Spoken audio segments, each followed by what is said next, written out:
Hello दोस्तों, नमस्कार। मैं प्रवीण भास्कर आपका अपने यूट्यूब चैनल भास्कर क्लास में बहुत बहुत स्वागत करता हूं। दोस्तों, ये क्लास यूपी टेट और एलटी ग्रेड के व्याकरण के लिए बहुत इम्पॉर्टेंट है। इसके पहले वर्णमाला पे मैंने क्लासें पढ़ाई हैं। आज हमारा शब्द भेद है, दूसरी क्लास है दोस्तों। ठीक है, आइए क्लास की शुरुआत करते हैं। सबसे पहले इसके बारे में हम जानेंगे, सिलेबस के बारे में जानेंगे कि क्या होता है शब्द किसे कहते हैं और शब्द के जो प्रकार हैं कितने हैं, कैसे कैसे प्रश्न यहाँ से पूछे जाते हैं, इन सारी चीज़ों पे आज हम चर्चा करेंगे। पहले टेबल के माध्यम से हम समझने का इसे प्रयास करेंगे। सबसे पहले हमारे बच्चों, शब्द भेद क्या है? शब्द भेद अगर आपसे पूछ लिया जाए परीक्षा में कि शब्द कितने प्रकार के होते हैं, क्या पूछा जाए कि शब्द कितने प्रकार के होते हैं, तो दोस्तों शब्द दो प्रकार के होते हैं। या तो वह सार्थक होगा, या तो क्या होगा, या तो निरर्थक होगा। शब्द क्या होगा?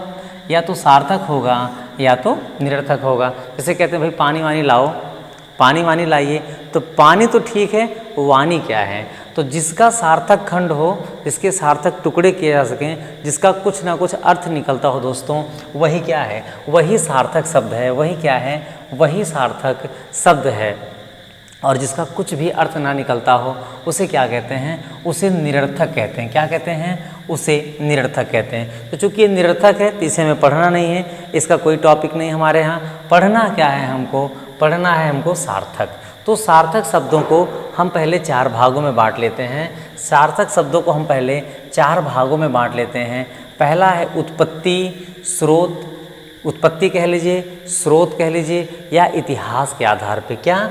उत्पत्ति, स्रोत या इतिहास के आधार पे शब्द के भेद। दूसरे भागों को बांटा है मैंने, व्युत्पत्ति कहे, रचना कहे या बनावट कहे। चाहे व्युत्पत्ति के आधार पे शब्द के कितने भेद होते हैं, रचना के आधार पे शब्द के कितने भेद होते हैं, या बनावट के आधार पे शब्द के कितने भेद होते हैं। तीसरे टॉपिक को रखा गया है कि अर्थ के आधार पे शब्द के कितने भेद होते हैं, कि अर्थ के आधार पे शब्द के कितने भेद होते हैं। और चौथे में रखा गया है विकार कहे, रूप कहे या प्रयोग के आधार पे शब्द के भेद, उनको बांटा गया है। ठीक है, तो सबसे पहले हम जानते हैं कि उत्पत्ति या स्रोत या इतिहास के आधार पे शब्द के कितने भेद होते हैं। तो इसके आधार पे चार होते हैं। मुख्य रूप से क्या होते हैं? चार होते हैं। लेकिन संकर को लेकर कितने माने जाते हैं? संकर को लेकर हम 5 मानते हैं। तो सबसे पहले इसमें क्या होता है? तत्सम। क्या होता है दोस्तों? तत्सम शब्द। तो पहला शब्द आता है कि तत्सम किसे कहते हैं? तो जो संस्कृत भाषा के शब्द हिंदी भाषा में प्रयोग किए जाते हैं, उन्हें क्या कहते हैं? हम उन्हें तत्सम कहते हैं। ठीक है, इसी तरह से हमारा तद्भव है। क्या है? तत्सम है, तद्भव है, देशज अर्थात जिसे देशी शब्द कहते हैं, और विदेशज जो बाहर देशों से आए हुए हैं, उनको हम अपनी हिंदी भाषा में प्रयोग करते हैं, बोलचाल की भाषा प्रयोग करते हैं, उन्हें क्या कहते हैं? उन्हें विदेशज कहते हैं। क्या कहते हैं? उन्हें विदेशज कहते हैं। तो अगर आपसे पूछा जाए कि उत्पत्ति के आधार पे, परीक्षा में पूछा जाए कि उत्पत्ति के आधार पे शब्द के कितने भेद होते हैं, तो मुख्य रूप से अगर कहे तो 4 बताएंगे, और कुल कहे तो हम कितना बताएंगे? 5 बताएंगे। कौन कौन सा पूछ लिया जाए कौन सा है, तो एक तत्सम होगा, एक तद्भव होगा, देशज होगा, विदेशज होगा और संकर होगा। तो तत्सम किसे कहते हैं? संस्कृत भाषा के वह शब्द जो हिंदी भाषा में प्रयोग किए जाते हैं, उन्हें क्या कहते हैं? तत्सम कहते हैं। तद्भव क्या होता है? संस्कृत के बाद उपाली अपभ्रंश से होते हुए जो हमारी हिंदी भाषा तक पहुंचते हैं, उन्हें क्या कहते हैं? उन्हें हम तद्भव कहते हैं। देशज शब्द का मतलब होता है कि जो हमारे स्थानीय भाषा की उत्पत्ति हो, वो बाहर प्रयोग नहीं किए जाएं, जिसे हम बोलचाल की भाषा में प्रयोग करते हैं, उन्हें क्या कहते हैं? देशज या देसी शब्द के नाम से भी इन्हें जाना जाता है। ये देश लिखा है, ये क्या होगा? यहाँ देशज होगा। क्या होगा? देशज होगा। क्या होगा दोस्तों? देशज होगा। चौथा क्या है? विदेशज शब्द।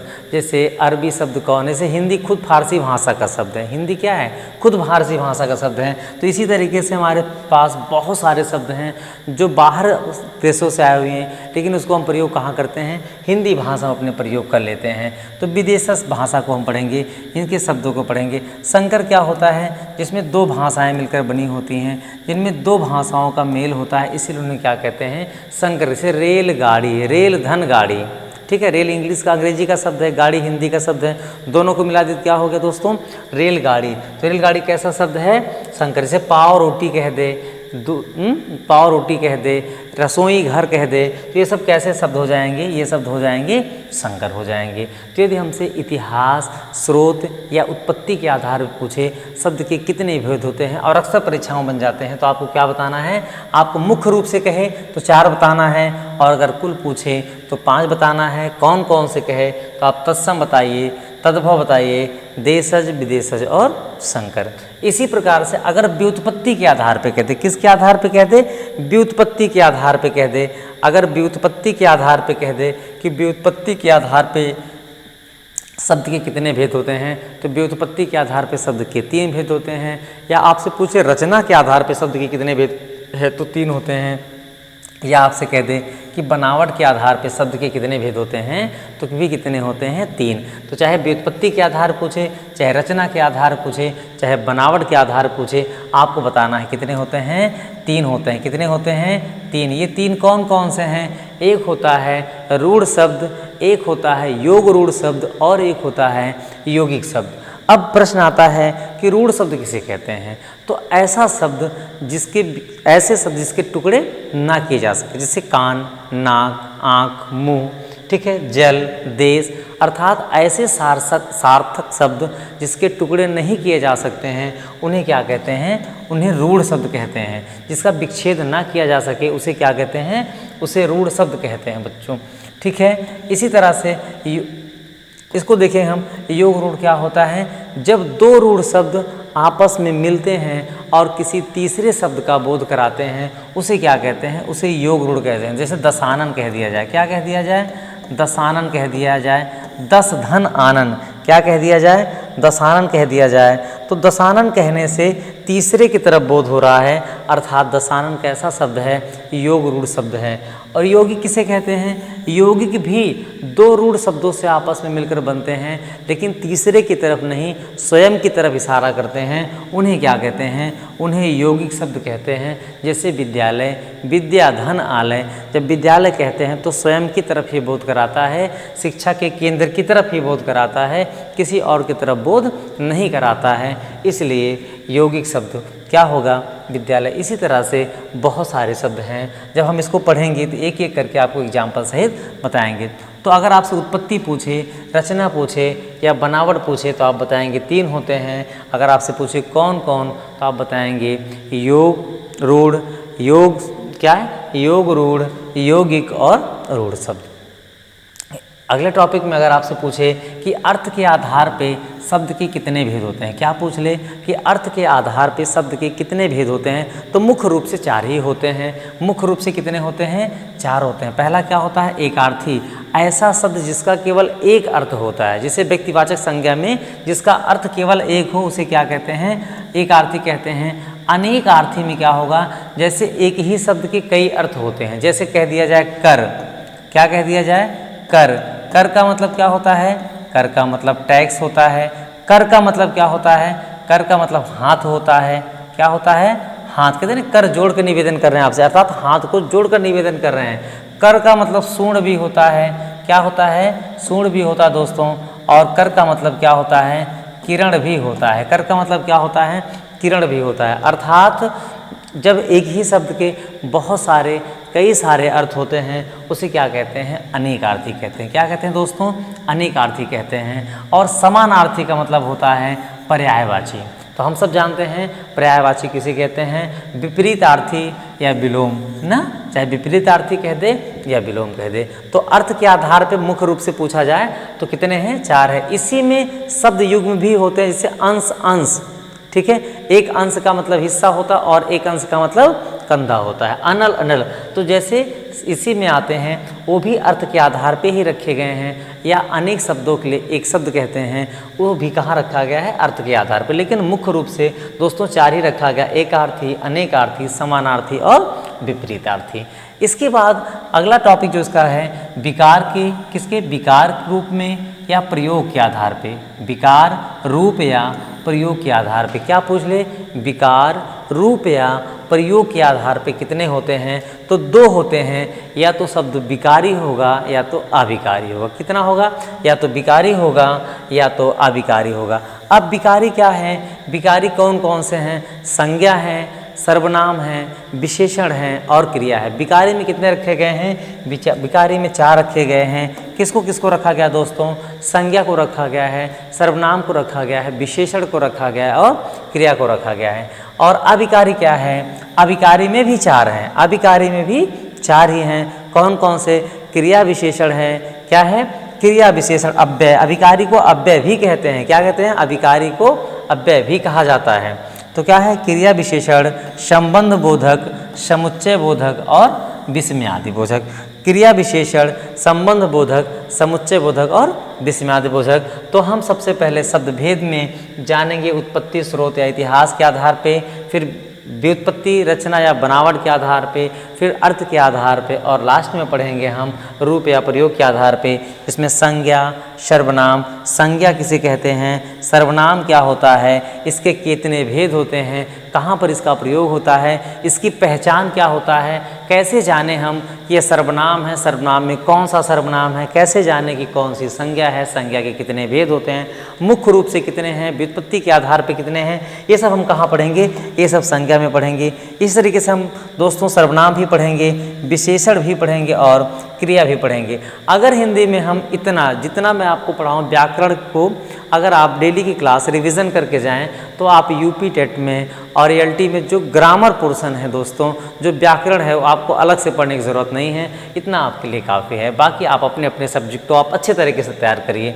हम आपको व्याकरण पूरी तरह से तैयार कराने का प्रयास करेंगे, कोशिश करेंगे छोटी से बड़ी सारी चीज़ें आपको बताई जाएँ। चलिए आगे देखते हैं। अब जैसे अगर आपसे पूछ लिया जाए परीक्षा में शब्द किसे कहते हैं, क्या पूछ लिया जाए? पूछ लिया जाए कि शब्द किसे कहते हैं, तो एक या अधिक वर्णों से बनी हुई, एक से या अधिक वर्णों से बनी हुई सार्थक ध्वनि को क्या कहते हैं? शब्द कहते हैं। क्या है? एक से अधिक वर्णों से बनी हुई स्वतंत्र सार्थक ध्वनि को क्या कहते हैं? स्वतंत्र सार्थक ध्वनि को क्या कहते हैं दोस्तों? शब्द कहते हैं। क्या कहते हैं? शब्द कहते हैं। अगर आपसे पूछ लिया जाए वाक्य में प्रयोग के आधार पर शब्द के कितने भेद होते हैं, क्या पूछ लिया जाए? वाक्य में प्रयोग के आधार पर शब्द के कितने भेद होते हैं, तो केवल 2 लगाएंगे। कितना लगाएंगे? केवल 2 लगाएंगे। या तो विकारी होगा या तो अविकारी होगा। कभी कभी 2 ना देकर जैसे लिख दिया जाए 4, 6, 8, 10, अगर इस तरह से आपको ऑप्शन मिल जाए तो आप क्या लगा दीजिएगा? आप लगा दीजिएगा 8। क्यों? क्योंकि 4 विकारी होगा और 4 अविकारी होगा। तो कभी कभी क्या करता है वो इस तरह से न पूछ के दो, इस तरह से ऑप्शन देगा। तो जहाँ पर विकारी अविकारी ना दिया हो वहाँ आप 8 लगा सकते हैं, क्योंकि विकारी के भी 4 पार्ट होते हैं और अविकारी के भी 4 भाग होते हैं। तो 4 और 4 मिलकर कितने हो जाएंगे? 8 हो जाएंगे। तो प्रश्न में अगर आता है वाक्य में प्रयोग के आधार पर शब्द के कितने भेद होते हैं, तो कितने बताएंगे आप? कितने बताएंगे दोस्तों? 8 बताएंगे। अगर 2 ऑप्शन में नहीं दिया है तो ठीक है।